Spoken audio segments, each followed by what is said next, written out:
Hola, ¿qué tal? ¿Cómo están todos y todas? Bienvenidos y bienvenidas a esta nueva temporada de Dos en la Ciudad a través del Instagram Live de The Clinic. En esta segunda temporada vamos a estar conversando con chilenos y chilenas destacados y destacadas en sus distintos ámbitos de competencia que por algún u otro motivo han dejado Chile, ¿no? Han abandonado nuestro país, ya sea por buscar nuevos mercados, ya sea por amor, ya sea por cualquier situación. Vamos a estar conociendo sus rutinas, sus éxitos, sus fracasos, sus logros, etc. Y hoy tenemos un tremendo invitado, un escritor, guionista chileno que vive hace muchos años fuera de nuestro país, aunque está volviendo permanentemente. José Ignacio Chascas Valenzuela, seguramente lo conocen por éxitos como Amor a Domicilio, por ejemplo, una teleserie que cambió la forma en cómo se escribían estos formatos, ¿no? Estuvo mucho tiempo radicado en México, trabajando para Televisa, también para Telemundo en los Estados Unidos, pero TV Azteca también acá en México, y es un récordman.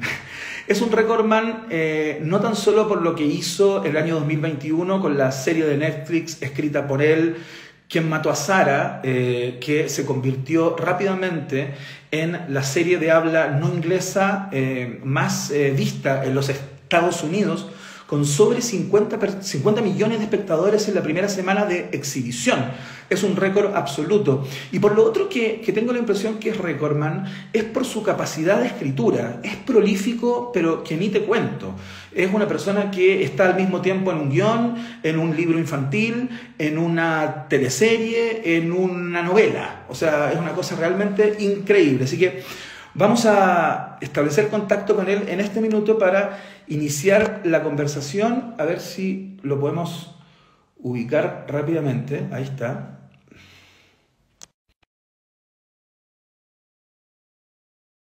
A la conversación. Recuerden que sus preguntas van a ser parte del contenido de hoy, así es que estén muy pendientes de la conversación porque vamos a estar destacando sus preguntas. Ahí está, con su pelo frondoso, con la humedad de Miami. ¿Cómo estás? Efectivamente, con el pelo irredento e impeinable aquí en Miami. ¿Qué te puedo decir? Bueno, tenemos el mismo tema. La verdad que el tema del pelo ha sido una lucha permanente. No es mucho lo que se puede hacer cuando uno tiene tanto rulo y tanta cosa. No hay nada que Hay hacer. como que dejarlo ser nomás, ¿no? No hay nada que... No, yo ya tiré la toalla hace muchos años. Yo, nada, no hay nada que hacer, nada. A veces pido disculpas cuando tengo como algo muy formal.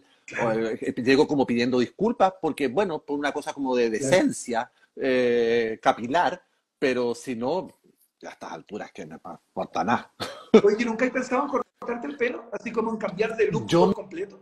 me corté el pelo súper corto. Bueno, de hecho, a ver, yo el pelo lo tuve siempre muy corto mientras estuve en el Claro. colegio. Yo estaba en la Alianza Francesa y en ese momento, ahora la alianza es súper distinta. En ese momento el uniforme era una cosa súper rigurosa, nos medían con regla el pelo, o sea, todo tenía que estar muy, muy, muy, muy así como peinadito. Pero ya en primer año universitario me corté más el pelo y se me encrespó además, porque yo tampoco tenía el pelo crespo cuando tenía el pelo corto, o sea, no sabía que lo tenía crespo, ¿entiendes? Fue cuando empezó a crecer el pelo que caché que lo tenía crespo. Y siempre lo tuve largo hasta el año 2000. Me acuerdo que hice una teleserie que se llamaba Ya. Sabor a ti, y que era sobre la elaboración del vino chileno, el año 2000. Y esa, me acuerdo que hacer esa telenovela fue una pesadilla, fue terrible. Me cambiaron 4 veces el jefe del área dramática, o sea, fue así como súper caótico. Y yo terminé tan chato de escribirla que cuando terminé me afeité la cabeza, así No, como a lo Britney te Spears. rapaste. No, o sea, no rapado, pero cortito, cortito, cortito, cortito, cortito el pelo. Lo peor que pude haber hecho porque no solamente quedé con el pelo como fósforo, sino que me veía pésimo. Porque además yo soy súper narigón, entonces como que mi nariz llegaba antes que yo a todas partes, Claro. no había, ¿cachai? No, entonces dije, no, nunca más, no puedo cortarme el pelo nunca más. Oye, José Ignacio, bienvenido a esta segunda temporada de de 12 en la ciudad a través de las plataformas de Clinic. Estamos muy contentos de poder conversar contigo. Siempre es un placer conversar contigo. De hecho, Muchas gracias. escribiendo en estos últimos días que a mí me genera mucha sorpresa siempre y es muy interesante. A propósito de algo que te digo siempre, ¿no? Y que quiero corroborar y confirmar esta vez. Me sorprende lo prolífico que tú eres, ¿no? Esa capacidad para segmentarte cerebralmente y estar como al mismo tiempo en un libro infantil, en una novela, en una serie, a propósito de tu contrato con Netflix, que ya vamos a hablar luego, Sí. que fue lo que pasó después de quien mató a Sara y el exitazo que fue. Entonces digo, ¿cómo lo hace José Ignacio Valenzuela? ¿Es tanto el oficio, es tanta la pulsión por escribir que puedes segmentarte y estar en varias cosas al mismo tiempo? ¿Tienes método? ¿Eres un creador intuitivo o espontáneo? ¿Cómo trabajáis? Si supiera. A ver, yo les te puedo decir una cosa. Como dijo Cerati en una canción, yo nací para esto. Ya. O sea, yo nací para esto. No sé hacer nada más, Iván. Ajá. Y nací para esto. Y lo he hecho desde que tengo conciencia de vida. Mira. O sea, yo a los 4 años le pedía libros a mi mamá para que cuando yo fuera grande y fuera escritor, tener mi biblioteca. Tenía 4 años. Entonces yo sabía que yo iba a ser escritor. Pero al mismo tiempo estaba la literatura y estaba lo audiovisual siempre al mismo tiempo. Entonces yo usaba a mis hermanos y con un rollo de papel confort vacío, digamos, con el rollo nomás, simplemente era la cámara y yo los filmaba. Y entonces yo escribía escenas, te estoy hablando cuando tenía 7, 8, 9 años, yo escribía escenas que los pobres infelices de mis hermanos que no tenían escapatoria, como ahora soy el mayor, ejercía el rol de hermano mayor en ese momento, no tenía más remedio que sucumbir ante mis órdenes y entonces yo armaba unas escenas y los filmaba con este rollo de papel confort. Con mi prima, con Valentina Poyarolo, que es una actriz súper destacada y que además hoy en día es una escritora también muy, muy destacada, desde muy chico, tenemos la misma edad, entonces también escribíamos unas obritas, las interpretábamos, nos filmábamos mutuamente con los rollos de papel confort. Yo desarmaba cuadernos de la universidad para escribir historias, para escribir cuentos, para escribir películas. Escribí una telenovela que se llamaba El Condominio. El Condominio se llamaba, muy inspirada por La Torre 10. Se llamaba El Condominio, cuando tenía, no sé, 11 años, ¿entiendes? Y escribí 30 capítulos. Pura y todo. Sí, sí, sí. No, o sea, como yo me imaginaba que era, obviamente. Como se imagina, no había internet, no había nada a lo cual echar mano como para saber cómo se hacían las cosas. Entonces, yo empecé desde muy chico a jugar con lo que terminó siendo mi profesión. Entonces, cuando, no sé, a los 19 años llegué a hacer Amor a Domicilio al Canal 13, tenía literalmente la vida entera haciendo eso.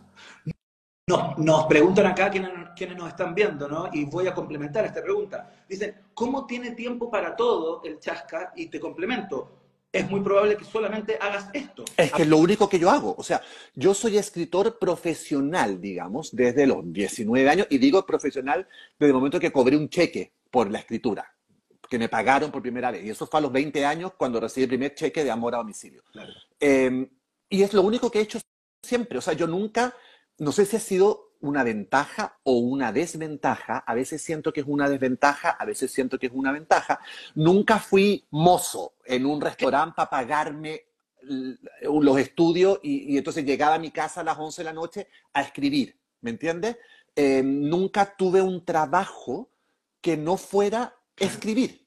Entonces, por un lado, eso ha sido una maravilla, porque entonces tengo 50 horas y tengo una cantidad enorme de cosas escritas, pero por otro lado también siento que de pronto me he perdido de experiencias y de cosas que a lo mejor me hubiese gustado hacer, o que incluso a lo mejor me habrían hecho hasta mejor escritor por, por habérmelas tenido que arreglar de otra manera. Pero como, por ejemplo, si no hubierais escrito, ¿qué es lo que hubierais hecho? ¿Qué otra pulsión tienes fuerte o relativamente fuerte como escribir? Tendría que haber sido profesor, por ejemplo. Tendría que haber sido profesor de literatura. Que yo estudié literatura en la Católica, que se llamaba en ese momento Ciclo Básico de Castellano. Ajá. Y los primeros años eran como un plan común entre literatura, pedagogía y traducción.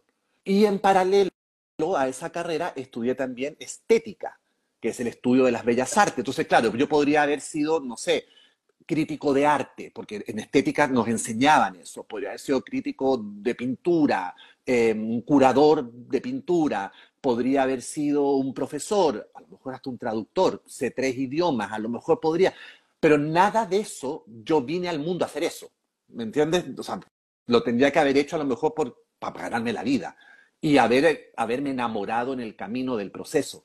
Pero a los 4 años yo pedía libros porque yo iba a ser escritor, ¿me entiendes? Frente a eso no hay mucho más que hacer, creo yo.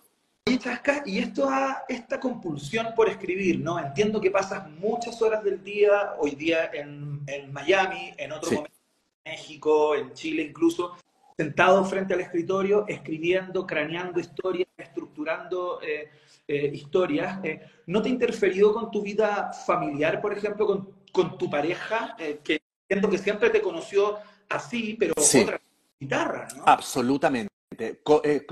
Hubo un conflicto en sus primeros años. Con Anthony ya llevamos 20 años.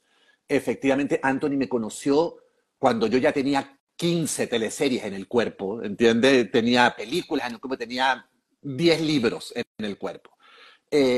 Pero también es cierto que bastante poquito después de conocer a Anthony, yo siento que explotó un poco mi trabajo, mucho antes de Sara. ¿Por qué? Porque empecé a hacer teleseries para Telemundo que se veían en todas las partes, entonces empecé a tener más presencia con los libros, entonces me invitaban a dar clases aquí, a la feria del libro de allá, a no sé qué cosas, entonces me empezó a tocar viajar mucho, en los viajes no podía escribir las cosas que por compromiso tenía que escribir, entonces de pronto tenía que escribir los fines de semana, y entonces ahí me acuerdo que hubo una conversación como de Anthony, como, ok, muy bonito todo, muy linda tu vocación, muy simpática la escritura, muy cool todo, Pero esto se pero no. está dando, digamos. Claro, o sea, estás trabajando como trabajabas cuando eras soltero y no estás soltero. Pues, a no ser que quieras seguir soltero, aquí hay algo que hacer, ¿me entiendes? Hay un ajuste que hacer. Lo entendí rápidamente y se tomaron todas las medidas del caso y me ordené mucho más en términos de estructura, de lunes a viernes, con horarios muy claros, que hubo que volver a revisitar eso ahora que nació mi hija hace casi 5 años. También, porque ya nadie me lo pidió, yo solito, yo no me quiero perder nada, ¿entiendes? Entonces tengo la fortuna de trabajar en la casa, de poder estar con ella muchas horas al día, no me quiero perder la hora del baño, no me quiero perder la comida, entonces claro, hay que volver a ajustar todo.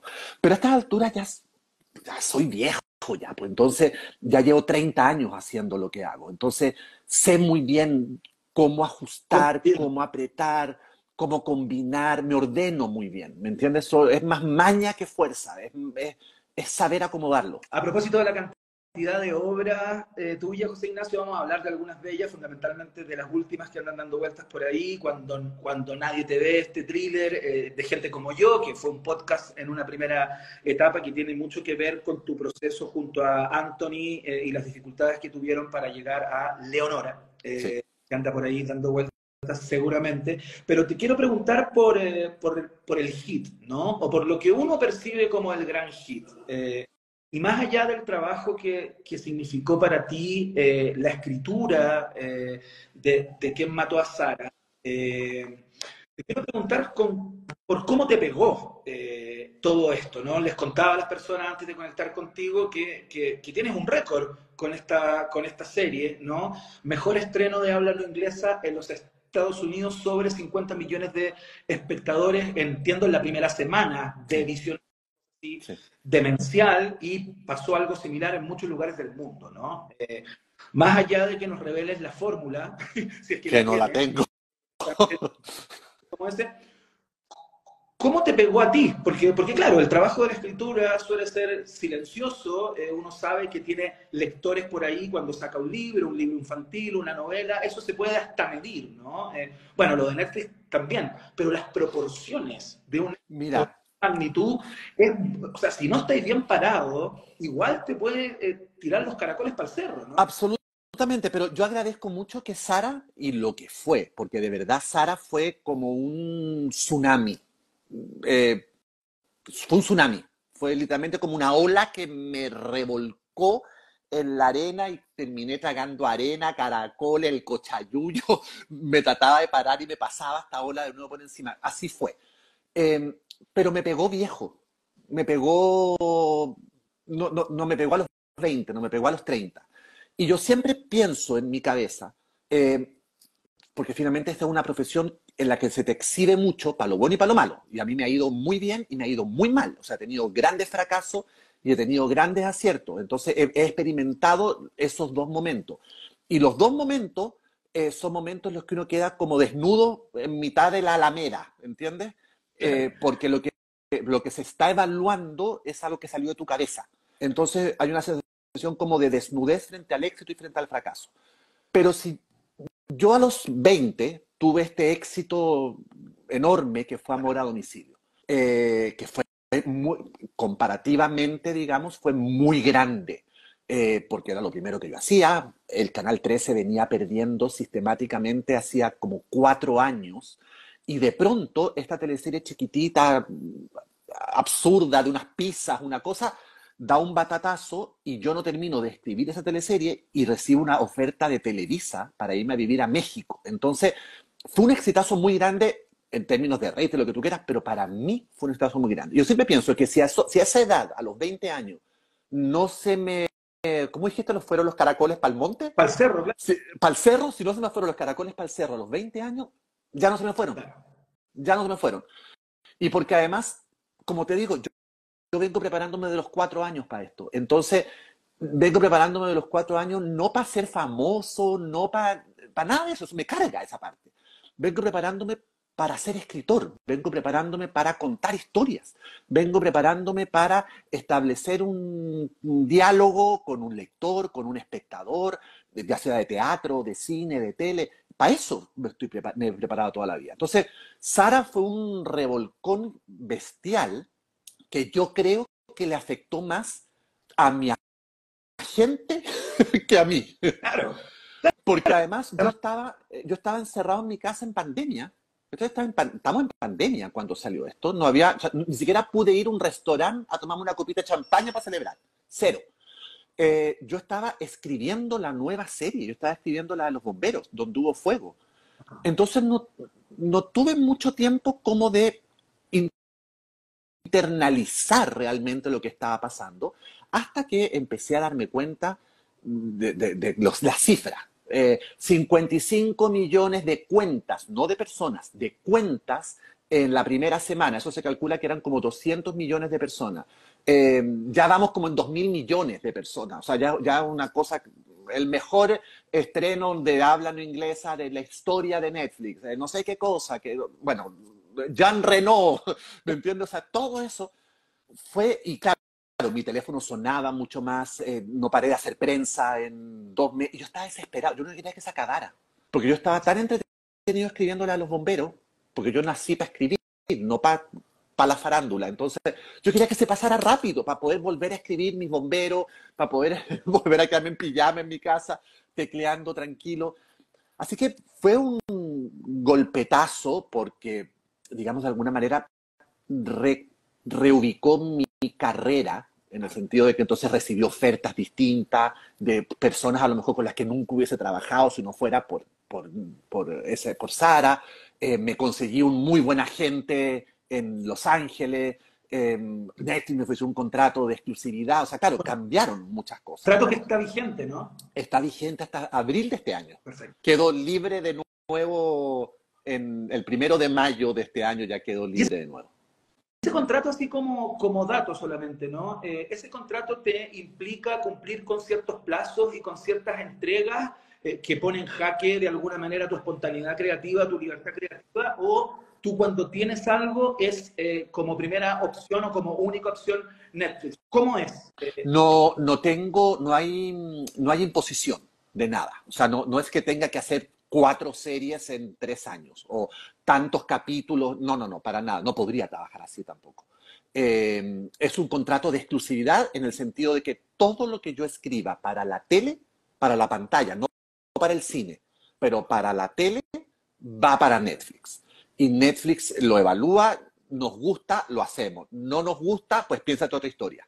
He tenido la suerte que las historias que he propuesto, las tres han tenido luz verde. Estoy escribiendo ya la última de este contrato. Estoy terminando, me quedan un par de capítulos por terminar la nueva serie que voy a hacer con Netflix, se supone que saldría este año al aire por ahí, por finales del año. Y ya, y como te digo, ya ahora a ver qué viene, a ver para dónde me lleva el viento. Oye, Charcas, te quiero hablar de un costado tuyo, que hay muchas personas que lo han mencionado acá en el chat, que tiene que ver con tu lado más político, ¿no? Hay un par de personas que han dicho, me encanta cuando habla de política en X, ¿no? En Twitter, su mirada política, que hable de política, han dicho acá, bueno, en algún minuto vamos a pasar por eso, pero quiero que partamos hablando de política a propósito de una determinación que has tomado tú desde hace un tiempo a esta parte, a propósito de tu proceso para ser padre con tu pareja Anthony y a propósito de tu orientación sexual, digamos, que has blanqueado desde hace mucho, mucho tiempo, que ver con justamente vincular tu obra o parte de ella a tus procesos personales. Siempre se dice que uno escribe de lo que sabe, ¿no? Claro. Que no puede escribir de cosas que no conoce. Pero otra cosa distinta es poner el alma y el corazón completo sobre tu y no guardarse, al menos lo que uno piensa o cree, prácticamente nada, Sí. ¿no? ¿Qué hay en ese activismo, finalmente? Porque eso se llama activismo. ¿Tú crees? Yo siento que me queda enorme la palabra activismo. O sea, uno ve a, no sé, a Pablo Simonetti, a Lucho Larraín, a la gente del móvil que llevan tantos años al Rolando, Pero y esos son activistas. lo haces desde tu obra, de alguna Claro, manera. a ver, mira, yo te diría que yo no sabía que no se podía hacer así, ¿me entiendes? O sea, yo no sabía que la gente se guardaba esas cosas. Yo no me guardé nunca nada, ni lo que pienso, ni lo que sé, porque además vengo de una familia en donde siempre se han conversado las cosas, donde una familia que en las épocas oscuras de Chile, digamos, hacía cosas. ¿Me entiendes?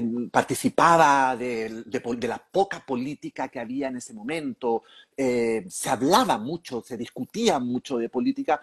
En la misma Alianza Francesa te fomentan también el pensamiento crítico, la discusión crítica. Los profesores como que te exigen tener, o por lo menos en mi época, te exigen tener una opinión con respecto a las cosas. Y siempre la tuve. En literatura, en la católica, lo mismo. Fui presidente del centro de alumnos de literatura en la católica durante 2 años. Por lo tanto, yo cosas que, no me, que me molestaban, yo decía, me molesta esto. Y cosas que me gustan, pues lo decía. Lo que pasa es que de pronto me empecé a dar cuenta que decir tu opinión.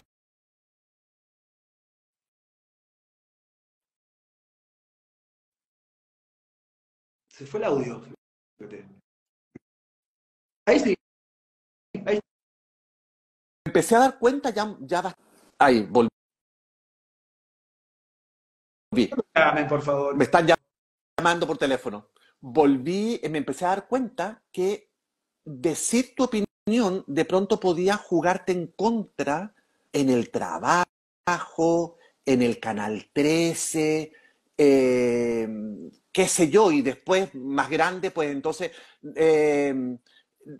resulta que no podía decir la opinión porque a lo mejor entonces me iban a leer menos o podían menos espectadores, qué sé yo. Pues a mí no me importa un comino, o sea, yo o sea, insisto, yo no nací para eso, yo nací para escribir. Entonces, cuando ya la cosa se empezó a poner más seria y yo más adulto y empecé a entender más el mundo y empecé a ver cómo funcionaba, empecé a reclamar por mis derechos. ¿Por qué no tengo estos derechos? ¿Por qué no puedo votar en el extranjero si siempre se pudo votar en el extranjero en Chile? ¿Por qué no me puedo casar? ¿Por qué no puedo adoptar? ¿Por qué no puedo tener a mi marido en mi seguro médico? ¿Por qué no puedo heredar? ¿Por qué? ¿Me entiendes? ¿Por qué? ¿Por qué? ¿Por qué? ¿Por qué? ¿Por qué? Y simplemente al hacer la pregunta, me di cuenta que hacer la pregunta podía ser conflictivo, el simple hecho de enunciar la pregunta. Y entonces, pues, decidí que las iba a seguir haciendo y que iba a seguir exigiendo esas respuestas. Algunas ya te... ¿Te ha traído problemas realmente? Realmente no me ha traído problemas, me ha traído mal ratos de pronto, de insultos, de, bueno, o sea, los troles en las redes sociales, ¿qué te puedo decir? O sea, hola, lindo día, pongo y llegan olas de insultos simplemente por decir lindo día, ¿me entiendes? Mucho en La- redes, te pegan sí, mucho. sí, sí, muchísimo, muchísimo. Y la verdad, me resbala. O sea, una de las cosas que yo aprendí, que me enseñaron en mi familia a muy temprana edad, es que tú le pones nota a la gente que te pone nota a ti. Sobre todo cuando tienes un trabajo tan público, o sea, una telenovela, todo el mundo se siente con el derecho de decirte que es buena o mala, porque es una telenovela, es para eso. Entonces, claro, pero si a mí alguien me dice, tu telenovela es mala y para mí esa persona vale un 10, pues créeme que yo voy a tomar en cuenta lo que me está diciendo. Pero si esa persona o no la conozco o para mí vale un uno su opinión, pues me va a afectar un 1%, ¿me entiendes? Y he experimentado en carne propia mucha avalancha de odio y de troleo. Y finalmente también es gente a la que le tengo mucha lástima, porque yo encuentro que tomarte el tiempo de desearle mal a un ser humano que no conoces no te hace una buena persona. Qué triste debe ser lo que estás atravesando en tu vida para que tu titular del día sea le desee la muerte a alguien. Triste. ¿Me entiendes? No le doy más que eso. Y también, bueno, tomé decisiones claras con mi marido. Nosotros somos muy puertas adentro, pero tomamos decisiones claras como por ejemplo de usar Instagram como una manera de mostrar lo que es una paternidad de dos hombres. Eh, sin mostrar a nuestra hija, por supuesto, nunca nos hemos cuidado siempre muchísimo de que no se le vea la cara, etcétera, etcétera, eh, por ella, por protegerla a ella, ¿me entiendes? De todo ese odio, de toda esa virulencia que hay. Pero yo lo uso como para mostrar que en mi casa no pasa nada de distinto de lo que a lo mejor pasa en la tuya, Iván, ¿me entiendes? No pasa nada distinto. Que mi casa es igual de fome, de desordenada, de caótica, de entretenida, de lo que sea, que tu casa, que la casa de mi hermano, que la casa de mis vecinos. Y eso es una decisión que yo tomé, porque yo creo que la visibilidad es fundamental para romper prejuicios. Yo creo que la única manera que tú tienes de romper un prejuicio es a través de la visibilidad. Oye, Chasca, últimamente te hemos leído mucho a través de tus redes, ¿no? Comentando, sufriendo y lamentando lo que está pasando en el estado de la Florida, ¿no? Como dicen los gringos, Claro. de esta llamada gay, don't say gay o no digas gay, que prohíbe, de alguna manera, para las personas que no saben, prohíbe a los profes en las escuelas públicas allá, no sé si públicas y privadas, voy a preguntar, digamos, pasar contenidos ligados a la orientación sexual o a la identidad de género de una persona, ¿no? Entre siendo el pregrado y tercero básico, esa es la norma dura, pero ha tenido un sinfín de manifestaciones como la prohibición de ciertos libros, la prohibición de ciertos contenidos, se han sacado libros de bibliotecas escolares públicas, y tú has estado ahí muy, digamos, abanderado denunciando esto, y es loco porque uno supone que habían ciertas convenciones y ciertos avances, tanto legislativos como culturales, digamos, donde este tipo de situaciones no las íbamos a volver a ver, ¿no? Yo ya pensé Claro. que una persona que declara su orientación sexual para acá tiene el mismo valor que la declara para acá, pero es un momento muy jodido del que se está viviendo. Cuéntame un poco cómo lo están viviendo, qué significa nueva normativa. Es un periodo súper oscuro y yo encuentro que en 30 años más va a ser recordado como un periodo de muchísima vergüenza. O sea, yo encuentro que es una vergüenza lo que está pasando, pero también es una prueba más de que la evolución no es en línea recta, no es una flecha recta. La evolución es una raya sinuosa, es una línea sinuosa que avanza, retrocede, avanza, retrocede. Así es la evolución, por desgracia. Uno quisiera que, como tú bien dices, yo también creía que, ok, se ganó ese derecho, listo, se dejó de hablar de eso, ¿me entiendes? Ahora pasamos a lo siguiente. Y no, no es así, no es así. Entonces, ¿qué está pasando con la ley Don't Say Gay? Que es como el origen de todo lo malo que está pasando en Florida en este momento. Esa ley parte de una mentira. Alguien, un republicano, obviamente una persona muy conservadora, dice que hay que cuidar que a los niños entre kinder y tercero básico se les hable de sexo. Cuando nunca, nunca en ningún plan educativo de escuela pública o privada en Estados Unidos se ha enseñado sexo entre kinder y tercero. Es una mentira que se dice. Pero como hay mucha gente que repite, sobre todo en redes, sin saber, sí, en realidad yo no quiero que a mis niños les hablen de los gays, yo no quiero que a mis niños les hablen de educación sexual, no quiero que les hablen de trans. Vamos a hacer una ley para prohibir eso. Entonces sale esta ley, Don't Say Gay, que en el fondo es una ley súper tramposa, porque es una ley que lo que hace es que le da a los padres el poder sobre el colegio. Entonces, basta con que un papá o una mamá, un papá, diga, a mí no me gusta eso que la profesora les está enseñando, para que se censure instantáneamente eso que la profesora está enseñando. O a mí me molesta que haya un compañerito de mi curso que tiene dos mamás. Basta. También. Sí, claro, por supuesto. O sea, basta con que un padre se queje para que entonces ese libro no se vuelva a dar, para que esa temática no se vuelva a dar. Por eso se están censurando entonces hoy en día tantas cosas, porque ya no se están enseñando sobre historia en Estados Unidos. Nos está enseñando sobre racismo, nos está enseñando sobre el holocausto en algunos colegios. No sé, porque claro, son temas conflictivos que exigen de pronto decir esto fue malo, y hay mucha gente que a lo mejor no cree que fue malo, ¿entiendes? Entonces se quejan y se elimina.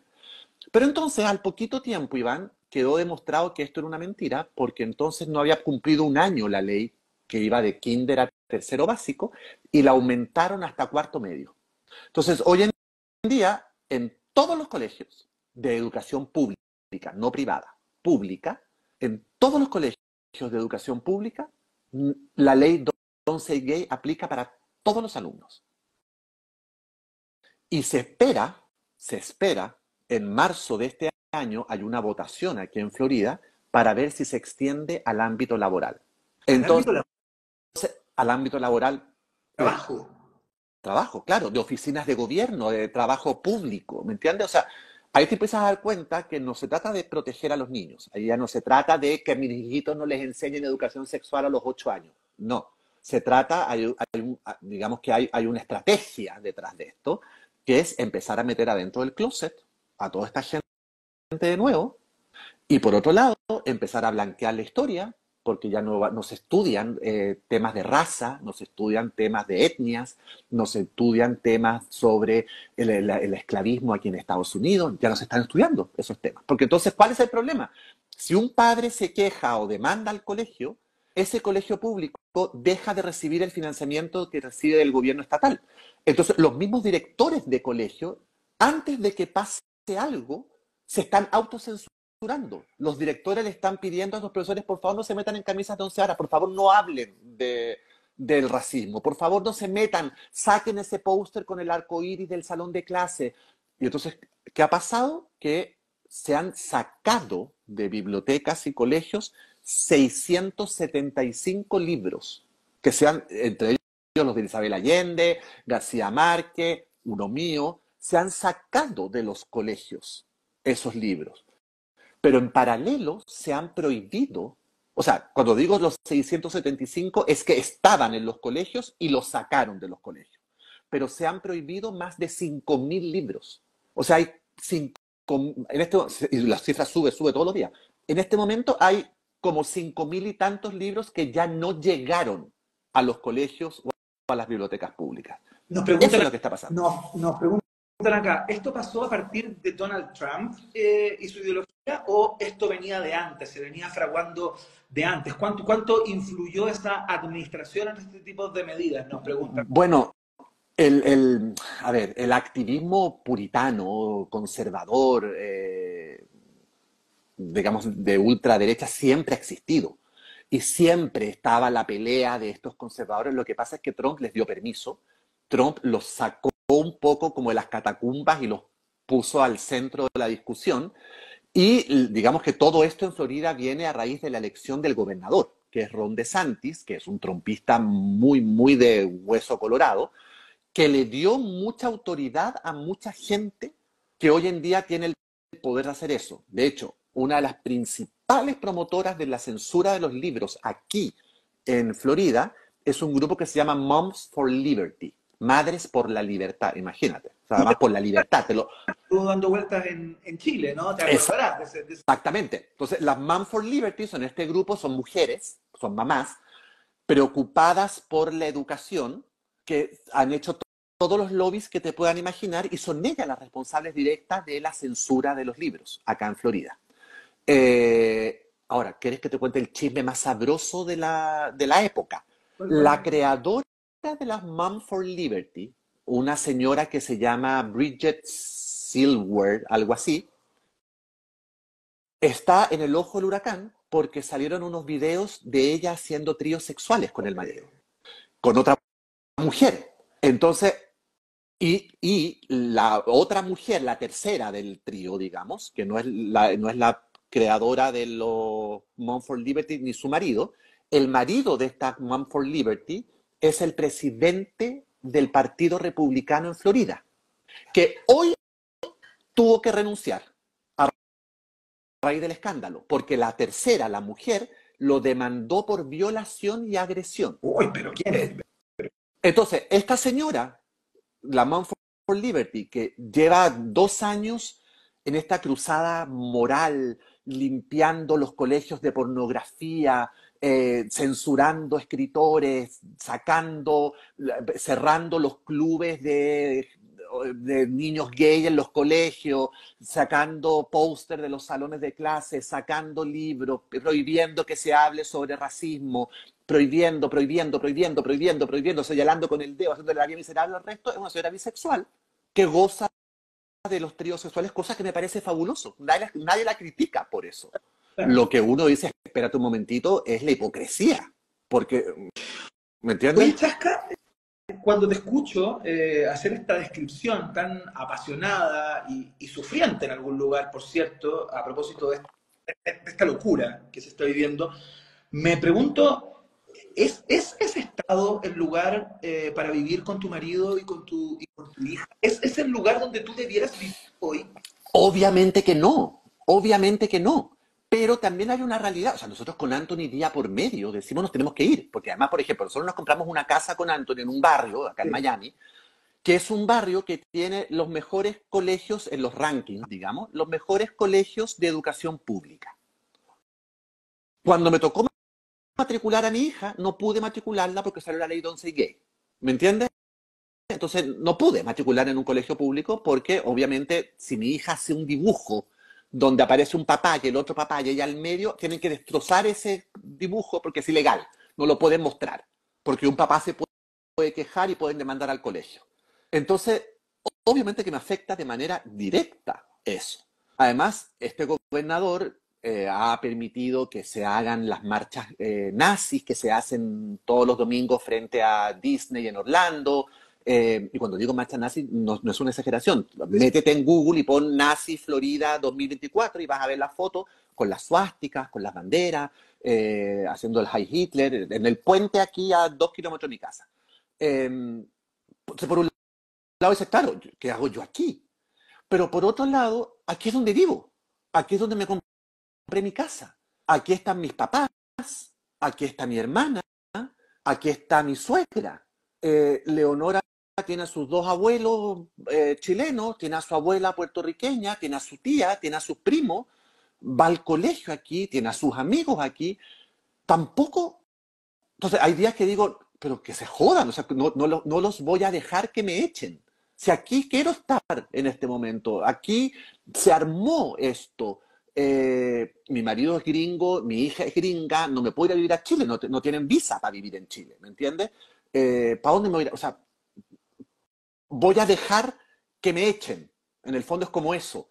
O sea, hay días que digo, sí, vale la pena que me echen y me voy a ir. Porque ¿Te gustaría en algún lugar más allá de todo ese tipo de cosas, de papeleos, que es un tremendo tema, pero si es que todo eso no estuviera, ¿te gustaría vivir en Chile? ¿Pensáis que Chile sí es un lugar en donde tus particularidades y la forma en cómo vives y habitas es respetada y un proceso como este, el que está viviendo el estado en donde tú vives, no podría ocurrir acá? no lo sé, no lo tengo tan claro. El plan de gobierno, el programa de gobierno de uno de los candidatos en la elección pasada era eliminar el Ministerio de la Mujer. Por lo tanto, no tengo tan claro si no podría llegar a pasar eso en Chile. ¿Me explico? Yo estoy seguro que hay mucha gente, o sea, cuando Kass vino el año 2022 a una gira por Estados Unidos, porque yo me acuerdo, la vi, con la que se sacó la foto y se dio la mano fue con Ron DeSantis, con el gobernador de Florida. Entonces yo estoy seguro que habría mucha gente cómoda en Chile eh, si pasara esto que está pasando acá, ¿me entiendes?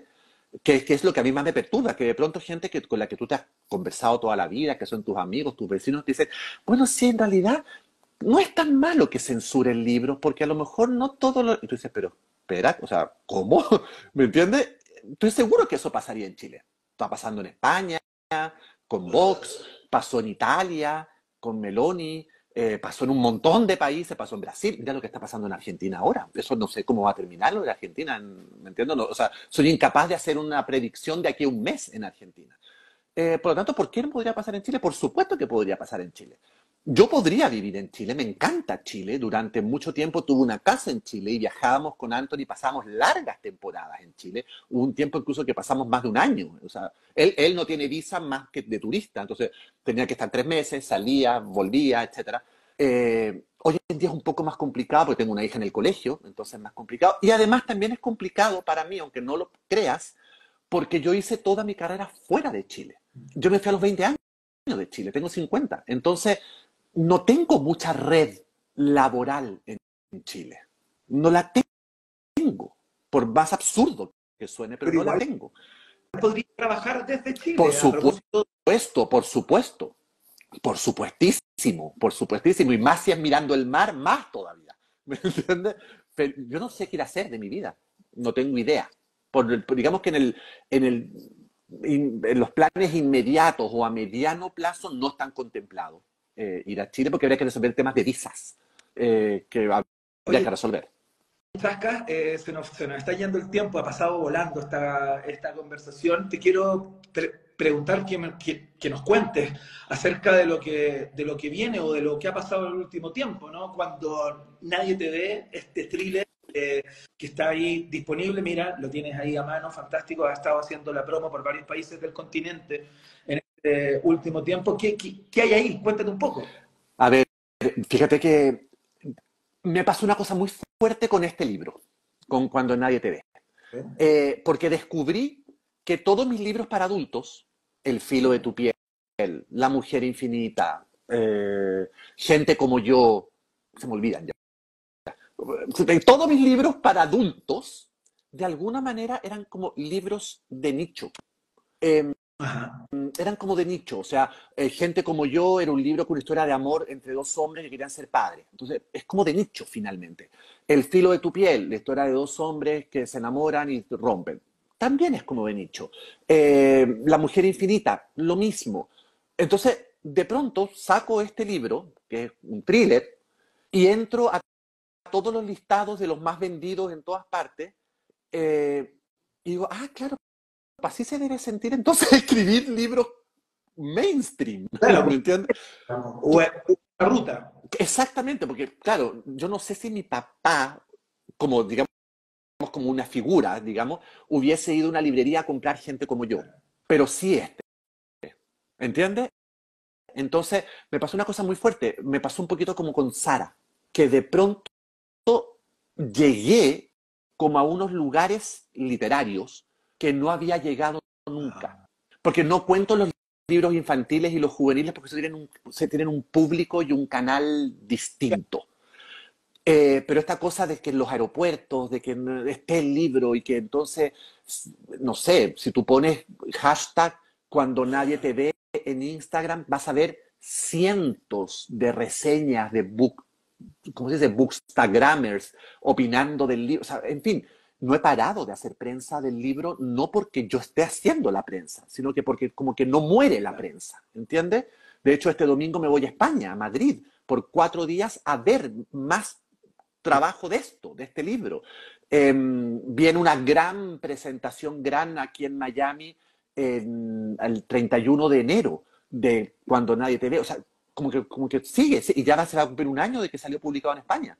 Entonces, ha sido bien sorprendente. A mí me emociona mucho eso, porque he podido como vislumbrar o conocer aspectos literarios que, fíjate, a esta edad, después de 30 libros, no había conocido. Qué bonito. Cuando nadie te ve, preguntan acá, ¿podría convertirse en película o en serie? Se compraron los derechos audiovisuales. Se compraron los derechos audiovisuales. Y eso lo digo así muy abiertamente, no significa que vaya a salir. O sea, que el hecho de que los compren sea que ya está aprobada. Claro. Se compraron los derechos. Pero y hay una casa, claro, exactamente. Está mirando con cara de postre, digamos. Claro, absolutamente. Absolutamente. Para cerrar, José Ignacio, porque se nos va el tiempo, ¿cuál es el mejor consejo, nos piden acá, para los nuevos escritores? Así como si tuvierais una suerte de bajada para las personas que están iniciándose en el arte de escribir y que están ahí como, mierda, ya, y esto, y sirvo o no, y funcionará o no. ¿Qué es lo que les digo? Tengo varios consejos, Ya. que son los mismos que me dieron a mí y son los mismos que aplico yo en mi vida. Uno, ser un lector voraz. Tú no puedes ser un escritor si no eres un lector voraz. O sea, no puedes ser más o menos lector. Tienes que ser un lector que esté por encima de la media. Segundo, tener súper claro que el texto no eres tú. Por lo tanto, tienes que aprender a recibir crítica. Porque lo más probable es que de 10 textos que escriba, 8 sean malos. Porque así es. O sea, de 10 cosas que yo escribo, hay 8 que son malas que ni siquiera salen de mi casa, ni de mi computadora. Entonces hay que tener súper claro que el texto no es uno y que uno tiene que aprender a recibir la crítica. Tercero, el acto de la escritura exige la lectura. Por lo tanto, no sacas nada con dejar las cosas guardadas en un cajón. Tienes que mostrarlas, tienes que circularlas, tienes que tener gente que te lea, sobre todo gente que te quiera mucho y que no te deje hacer el ridículo, para que esa gente, en el fondo, te diga, está malo el cuento o está bueno, ¿entiendes? Y lo cuarto es concursar, probarse, probarse en concursos literarios, mandar a concursos. Entonces es leer muchísimo, es entender que tú no eres el texto, es mostrar lo que haces para enfrentar crítica y concursar. Valenzuela, señoras y señores, en este capítulo, en esta nueva temporada de Dos en la Ciudad a través de el Instagram Live de Clinic, que vamos a estar conversando con chilenos y chilenas que en sus ámbitos de competencia son destacados y destacadas y que por algún u otro motivo han dejado nuestro país. Querido, te mando un abrazo gigantesco, siempre Muchas un placer. gracias. Confirmo lo placentero y lo agradable que es conversar contigo y muchísimas gracias, de verdad. Además, estoy honradísimo de estar aquí hoy. Para mí, además, yo te tengo muchísimo cariño, te admiro muchísimo. Yo te sigo hace 1000 años también. Me encanta todo lo que hace. De verdad, para mí fue un honor estar aquí hoy y muchísima suerte con esta nueva temporada de los programas. Te deseo todo el éxito del mundo. Compañero. Que le vaya muy bien. Te mando un abrazo, muchos saludos en casa. Abrazos a todos y que estén súper bien. Chao, querido. Chao.